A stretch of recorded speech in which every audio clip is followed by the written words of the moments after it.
Cool. So here we are. We are on the last week of the One series. This has been an incredible season of just trying to take us as a church coming out of the pandemic, wrestling with all kinds of different tensions in the body. You see it on your social media feed. You see it in the conversations you're having, you see it in the news, and to just say, as we emerge from the pandemic, we want to be one church, one body. And we've been anchoring our series around Ephesians chapter 4, and really this incredible idea that Paul had that, hey, this mass of truth, this massive reality that we believe in, that we have, we can just look at the Ephesians text again and just read it sort of maybe one last time, before we orient ourselves into the last phase of the text that's coming on the screen right now. Looking at that Ephesians text where we have one God, there's one body and one spirit, called to one hope that belongs to your call, one Lord, one faith, one baptism, one God and Father of all. That these massive realities are so much bigger. They unite us, they draw us together, they make us one in a way that is way more powerful than any of the smaller things that can kind of tear us apart and distract us and cause the body to be fractured. So we want to anchor ourselves around these one things, these ones. But what we have to do as we do that is we recognize that, while we're anchored around those things, there are other things that are maybe less important, but still significant things that we need to wrestle through as a body, and that others need to wrestle through. There's some challenges for us there, and the church has always found itself struggling with unity over secondary issues, right? There's this rock solid core of Christian theology that we can all gather around, that are some boundaries for us. Doctrinally, Paul calls the church leaders to guard sound doctrine. Like, if you believe these things, you're part of the family of God. If you don't believe these things, you're on your way to making your way into the family of God. You haven't got there. You haven't figured it out. And there's some moral things in the scriptures that are absolutely rock solid. Paul is really clear on following the Jewish teaching on a Christian sexual ethic, on adultery, on theft and lies and murder and all of these kinds of things. He's unequivocal that these are rock solid. But there are things that are less solid, things that are less sure, things that are unknown, and the church has always wrestled with them. It's always wrestled with these moments where it's like, yes, it is okay. Christians should be free to do this thing. While some others in the church are saying, no, it's not okay. Christians should not be free to do this thing. And we've wrestled with it back and forth, and there have been just really whole eras in church life that have been about that kind of division. There's been that kind of wrestling that we've had to go through a number of times. But this isn't something that is new to our time. This really isn't. This is something that was happening even in the early church. It was happening in Paul's time. And so we want to go to 1 Corinthians. We want to go to that little church in Corinth and just look at what they went through and look at how Paul began to address them. We talked a little bit out of Romans last week, dealing with similar issues. Now Paul's writing to the people in Corinth. What you see on your screen is going to be a picture of the temple of Aphrodite in Corinth. That's what's left of it now. But at the time of Paul, it was a thriving community. It was an incredible piece of architecture and a complex all around it of different buildings, huts and markets and all kinds of different things. And people would come to that temple. Pagan people would come, and that's where they would offer sacrifice. That's where they would come and sacrifice to this god or that god. And they would say, hey, we need our crops to grow, so have some meat. Kill this animal, and the gods will be appeased, and he'll make my crops grow. Whatever it is, all those kinds of different sacrifices. Ritual sacrifice in the temple of Aphrodite in Corinth, and also ritual sexual activity in that temple as well. Like a brutal pagan place. And the Christians who had come to faith in that space, in and around that city, in that temple, had sort of said, hey, we have this pagan culture that we're stuck in, that we're we're a part of, and we're called to live differently. We can't sort of come in under this thing. We have to do a different way of living. But what does that mean? It raises questions. It actually raises questions about our diet. Like, what do we eat? There's meat that's been sacrificed in this temple, and it's sort of offered to the priests, and the priests kill the animal, and there's so much of this happening that it's not like the priests just can't eat all this meat. So the meat gets sold off in the market. So in the market, there's some of this meat that is just coming off the farm and being sold in the market, and some of it's coming out of the temple and being sold in the market. And we can't tell which is which. So what do we do with that? And there were three different sort of postures around that in the church in Corinth. And what they'd done is they'd written a letter to Paul and said, hey, Paul, can you untangle us? Because we're in a fight here. We're disagreeing. Some of us think this is okay. Some of us think it's not okay. How do we make this decision together? There's sort of three responses to it. Of course, just a note here, Paul is absolutely unequivocally clear in 1 Corinthians 10, 14 to 22, that you're not to eat meat sacrificed to idols in the temple as a ritual act of worship to the gods that are behind the idol. Like temple involvement in that place, that is off limits. You can't worship idols and worship God. You can't have fellowship with demons, is what he actually says. So that's off limits. So there's a firm boundary there. But once that meat has gotten into the market and it's there, is it okay? And there were three responses. Some said, no, you can't have that meat. It's going to make you spiritually impure. It's corrupted. It's going to change you. There's something demonic attached to it. And if you eat that meat, you're going to have demons attached to you. You can't do it. And some Christians said, no, it's clean. It's clean, like God has redeemed it. I can't tell what's the good meat and what's the bad meat, so I can trust God. He's bigger than idols. He's bigger than demons. I can go ahead and eat that meat, but I'm not going to, because for me it's a slippery slope. If I eat the meat that's sacrificed, that's come to the market, I'm going to want to go and eat meat in the temple because I like meat. And I'm going to get caught up in something I shouldn't get caught up in. So it might be okay, but I'm not going to do it because it's going to lead me to a bad place. And we see this with people. We've had friends that have wrestled with alcoholism or drug use. And when they're early in their faith, you would say, hey, I'm fine. I can have a glass of wine. And they're going to say, no, I can't do it. Because if I have a glass of wine with you, I'm going to go and I'm going to have a beer with my buddies. And if I have a beer with my buddies, I'm going to be doing drugs again. And I'm going to be caught in a life I don't want to get caught in. So I'm going to set that boundary around it for me. I know it's theologically, ideologically okay to have wine, but for me it's a slippery slope and it's going to lead me into something bad. And then other people were saying, hey, yeah, food doesn't matter. And what Paul says actually in verse 8 is food doesn't, of Corinthians 1:8 or 1 Corinthians 8, yeah, food does not commend you to God. Whether you eat or whether you don't eat, it doesn't matter. Paul says these idols have no real power, and God is the only one who is real. So it's okay for you to eat the meat that was sacrificed to them because ultimately they're a defeated enemy. There's nothing there that can actually harm you. And that's actually kind of Paul's position on it. But before Paul gets to that, and you can apply this stuff to current issues as well, like we talked about the drinking alcohol one, right? You have people in your life where you might be free to have a beer, but you're not going to have a beer with them. Right? It could be something like, it can be anything. It could be like vaccines, right? You can say, hey, that's okay. Your conscience is stricken over that one, so it's okay. You should not do it. And those of you who think, yeah, okay, I'm going to go ahead and do it. I'm going to take the vaccine. It's all right. And you come to a place of peace around that. There's different issues, different responses in the church. Some of you will say, no, I can't do that. I can't have that vaccine. I don't think that's right for me. And some of you say, yeah, I think it's perfectly safe. I think it's okay. What do you do when your worlds collide?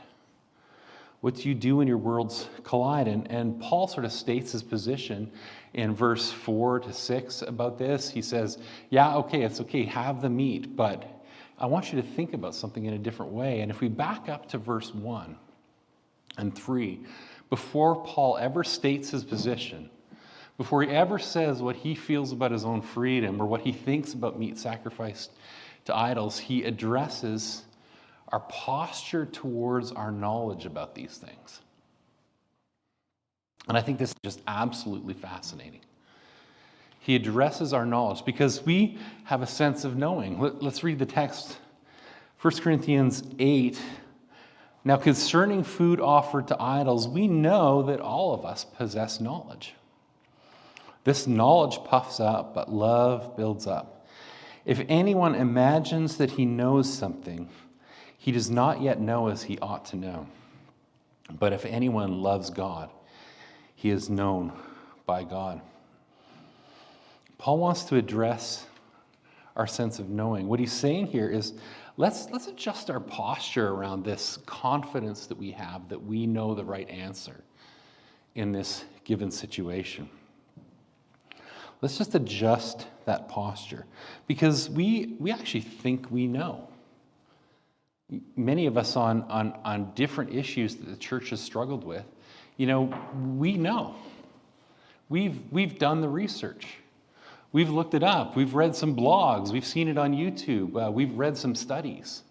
Whatever it is, we know. Some of us, in the Christian church know that it's absolutely okay for your kids to go and do Halloween and to go get candy. And that's just making friends with your neighbors and opening your door and being a friendly person in that place. And you absolutely have researched it. You've looked at it and you know that's okay. And some of you absolutely know that that's not okay.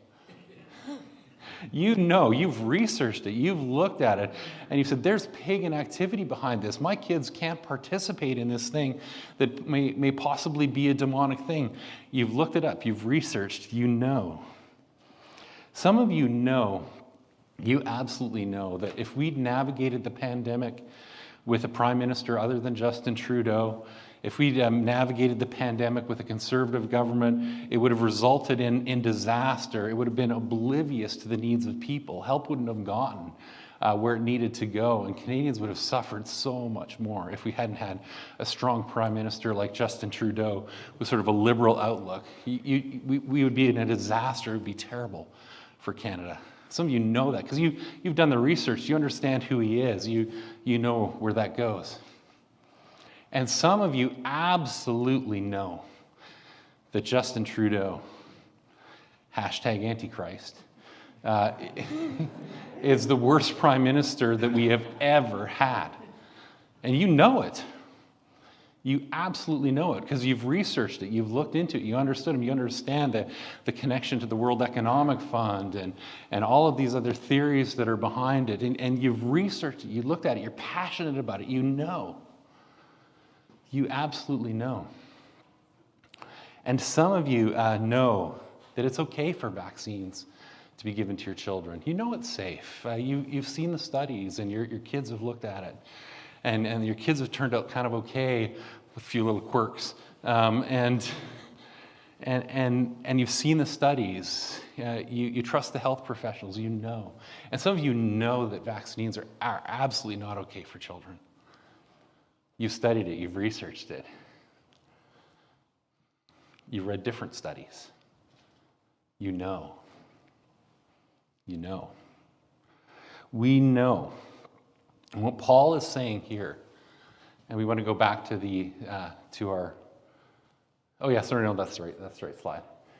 All of us possess this knowledge. And Paul is saying something to us here. He's saying that knowing, that kind of knowledge is a little bit dangerous for us. That knowing puffs up.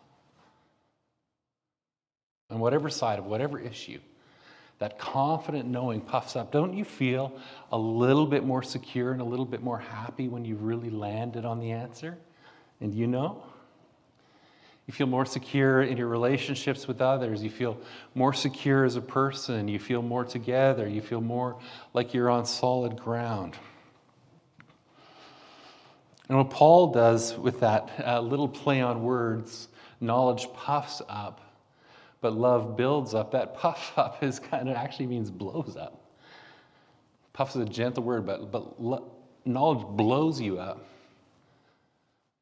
but love builds you up. You can have knowledge and an understanding, and you have clear definitions and clear boundaries around something in your mind, but not have what is an actual foundation at the center of it. You can be missing something. We actually don't always know everything. And so if we have our confidence as human beings in that knowledge of these secondary things, we're in danger of being arrogant. And that's what is really in that text. Paul's warning us about being arrogant. Your knowledge might not be as complete as you think. And when he gets to this verse, if anyone imagines that he knows something, he does not yet know as he ought to know. Paul's using an interesting word there in that word imagine. It's like if you opinion know, if you think know, if you internally know, you do not yet know as you ought to know. There's a knowing, and there's a right kind of knowing. And what he's saying here is that God actually is the one who has the right kind of knowing. Amen. And we don't actually see everything. We don't actually see every variable. We don't actually understand everything that's going around. God sees and knows everything. So we should be cautious about our confidence. And then in that last little phrase there, but if anyone loves God, he is known by God. What Paul's pointing out is that there is a knowing that we can have, and it can be more solid or less solid. But that knowing pales in comparison to the reality of loving God and being known by him. These things that are at the center are ones, our belief that Jesus is our Lord and our Savior. These things that draw us into worship, that draw us to glorify God, that draw us to give him our hearts, that draw us to serve him. They result in a knowing of him and a being known by him. That is the thing that we're actually meant to have confidence in. That's actually meant to build us up and be something that we operate out of that builds others up. So when we think of these secondary issues and these things which seem so very important to us, Paul calls us back to a humility around them and calls us back to center ourselves around an understanding that we need to love him. That's what's going to be with us for eternity. Yes. Thousands of years, like we said this last week, thousands of years before Canada was born, and thousands of years after its dust, Jesus will be seated on the throne, and we will be in a loving relationship with him. Hallelujah. And we will be known by him. So we find ourselves unified in that truth. So this different posture of the heart is really critical for us to carry into these issues, into the question of who eats meat and who doesn't eat meat, and how do we do that, and how does it work? And so once Paul's established that in us, established that character, that heart posture towards one another, and that understanding of that our knowing is by far secondary to his knowing of us and our knowing of him. On that foundation, he begins to sort of unpack, how do you navigate these issues? How do you do it when your opinion collides with another? When it comes down to eating meat sacrificed to idols, and you're going to the marketplace and you have guests coming over and you're not sure where they're at on this issue, how do you have a dinner together? How do you actually do that?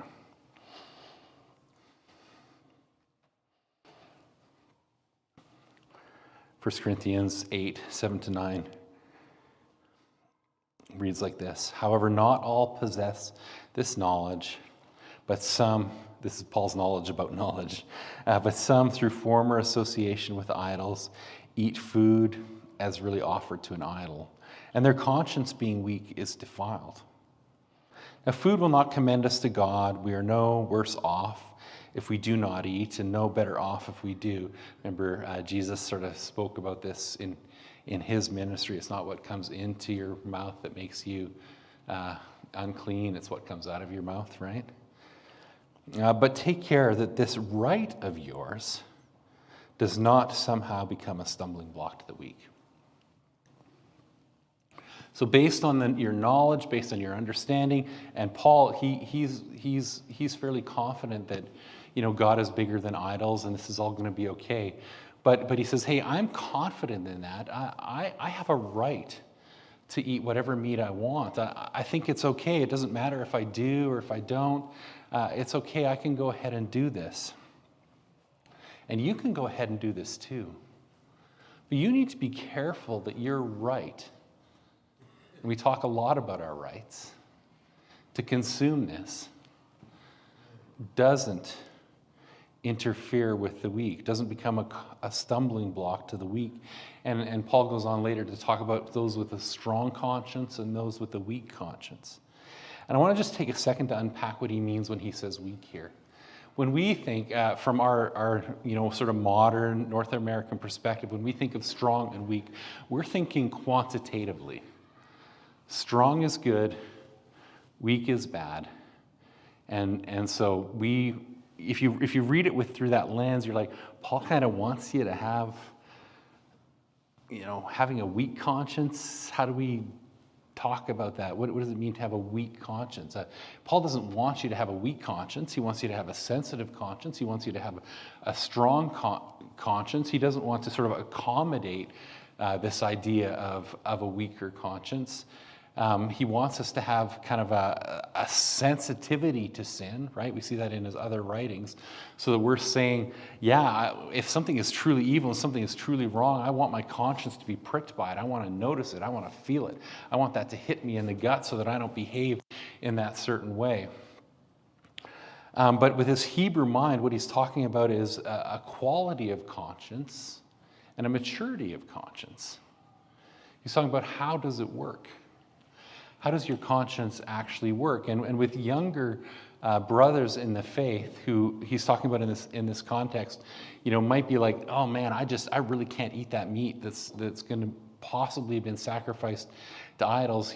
Paul's identifying those as people with weaker conscience. What he's actually saying there is, even not a fully formed conscience, your conscience is really wound so that you're going to just stay away from anything that is even hints of something that might be off, even though a mature approach might say, you can go ahead and eat that meat. It's going to be okay. And what Paul is doing with that, a sense of that weaker conscience, is he's saying, I actually really want to protect that person with that ultimate, very sensitive conscience. I really want to protect that person for whom it's not okay. I really want to guard that, because that's going to keep them from falling into sin. That's going to keep your brother or sister who's just off drugs from having a beer with you and going and getting drinking alcohol, and then going and having a beer with his friends, and then going down a bad path into drugs and alcohol, wherever he's at. That is going to protect him. And so we want to guard that a little bit, what Paul calls a weaker conscience, but it's actually just not a fully formed, fully discipled, and fully mature conscience. And so we need to really guard those among us who walk in that, who have that. And that's what Paul is saying here.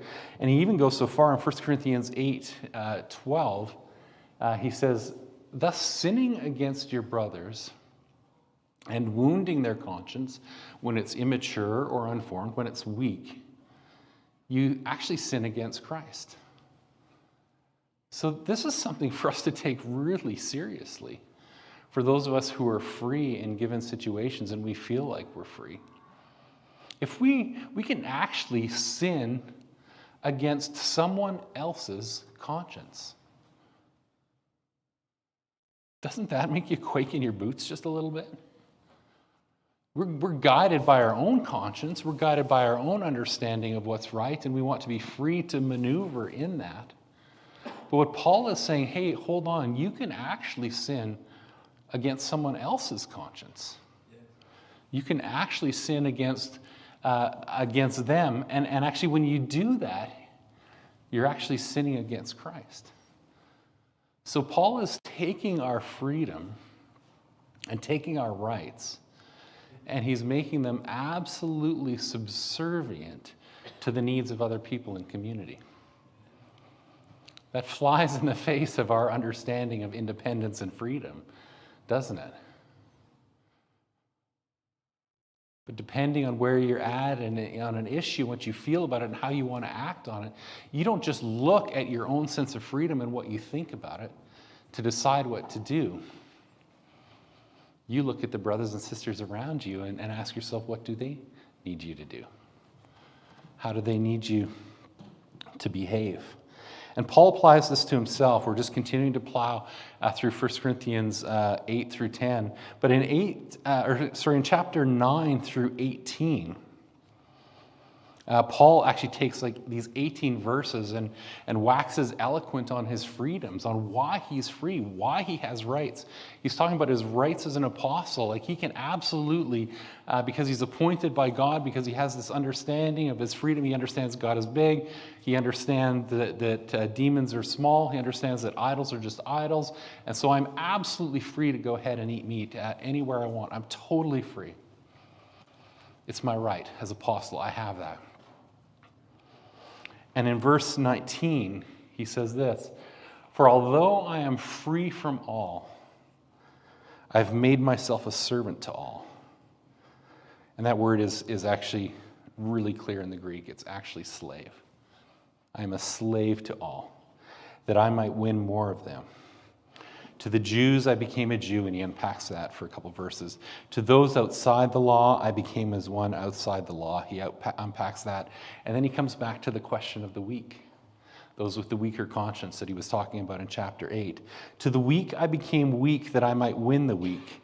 I have become all things to all people, that by all means I might save some. I do it all for the sake of the gospel, that I may share with them in its blessings. It's not just I act like I need to act in other places. Paul uses a lot stronger language. I become as a Jew. I become as a Greek. I become weak, that I might win the weak. And he lets himself fully identify with those who don't have the freedom that he has. He lets himself be fully identified with them. And fully, in a context where it's necessary for him to do so, he lets himself be who he needs to be. He becomes all things to all people, that he might save some, and does this all for the sake of the gospel. Does this all so that the witness of the church goes forward in purity. A little bit later in chapter 10, verse 28 to 29, he says this, because I think this is something that we wrestle with, because it doesn't seem fair to us. And it doesn't seem right. It doesn't seem right to me that my conscience should be dictated by another. And Paul's got this little disclaimer in here that's important for us. He's not actually saying, you know what, you need to take on the conscience of another person and abandon your conscience. You need to let yourself be led by that other person as out of a sense of love and out of a sense of belonging. So he just sort of unpacks this little disclaimer. If someone says to you, this has been offered in sacrifice, then do not eat it for the sake of the one who informed you. And he's sort of painted a picture here of being at a meal, and you're there, and somebody offers him some meat. He knows that somebody sitting beside him at the table says, "Hey, that's been offered in sacrifice." And in Paul's inner monologue, he's saying, "It's okay, I can do it, I can eat it, it's okay, I'm free to do it." But for the sake of the conscience of that one who informed you, he doesn't need it, right? But he says this, I do not mean your conscience. Like, for the sake of conscience, I don't mean your conscience, but his. Why should my liberty be determined by someone else's conscience? So he's talking about having an inner liberty, an inner freedom. Like, he's not changing who he is. He's not having to alter his beliefs about what's right in this moment. But he acts in identification with the one who is weak. He acts in service of them. He acts so as not to harm or wound or break their conscience, while maintaining within inside himself a sense of the conscience that he has, what he's learned, how he's matured, how he's grown.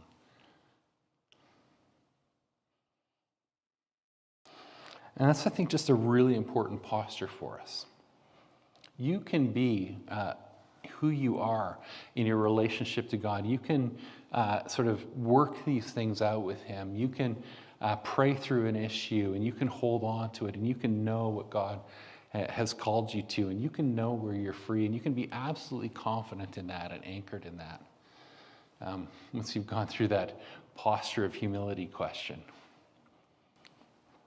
But then you can just take that and you can set it aside and say, hey, for the sake of others who are in a different place, I'm going to act in a different way. And some of you in the body have done this really beautifully. Some of you have not wanted to wear masks at all, and you've worn masks because you've known that it's how to participate in the body and how to make other people comfortable. And some of you have not wanted to come to church at all because it's felt unsafe, and you've come and you've taken that risk because you've wanted to identify with the body and be part of it. It's something that we've done, but I think it's just something we need to call ourselves to more as we come together. Coming back to 1 Corinthians 9, 23, we do this all for the sake of the gospel, that we may share in its blessings. Because we're not meant to have independent, unshared blessing. There's a blessing that is in this thing that is meant to be communal, that is meant to be something that we experience together, that is meant to be something that we own together and that we delight in together and that we share. We're meant to be people who walk in that. And so when we get to, I'm sorry, I didn't change the heading on that. So whether you eat or drink or whatever you do it all to the glory of God. This is sort of the end of chapter 10. I'm sorry I didn't change the reference. So whether you eat or you drink or whatever you do it all to the glory of God. Give no offense to the Jews or to the Greeks or to the church of God, just as trying to please everyone in everything I do, not seeking my own advantage, but that of many, that they may be saved. And we come back to our mission, and we come back to our purpose. Simon, you can come ahead up with the worship team. All of this incredible freedom that we have, this incredible relationship with God that we have, this understanding that comes through knowing him, this ability to walk and navigate and come to a sense of what we believe is true about these issues that are sort of outside the clear biblical teaching. We take all of this knowledge and all of this freedom and all of this ability to navigate independently, and we say, that's not really what I'm after. I'm not really after freedom. What I'm after is Jesus. He's enough for me. He's enough for me. He's enough. I can live in unity and relationship with him and passion and worship, glorifying him, whether I explore these freedoms or not. I can worship him in passion, whether I'm wearing a mask or not. I can worship him passionately, whether I'm vaccinated or not. I can worship him passionately, whether my kids go to Halloween or not. I will just submit myself to unity in the community. I will submit myself to the needs of others. Because my freedom isn't really something I need. What I really need is Jesus. He is enough. And I think my prayer for us this morning is just that, as we sort of close out the One series, is that we would really be able to anchor ourselves there. We would really be able to anchor ourselves in our ones, in a life of worship, in a life of devotion, in a life of glorifying Jesus, and that we would be able to come together in unity and in peace and navigate all of these questions that we have to wrestle with through the framework of how does this serve my brother or sister more than how does this serve me? Because Jesus is enough.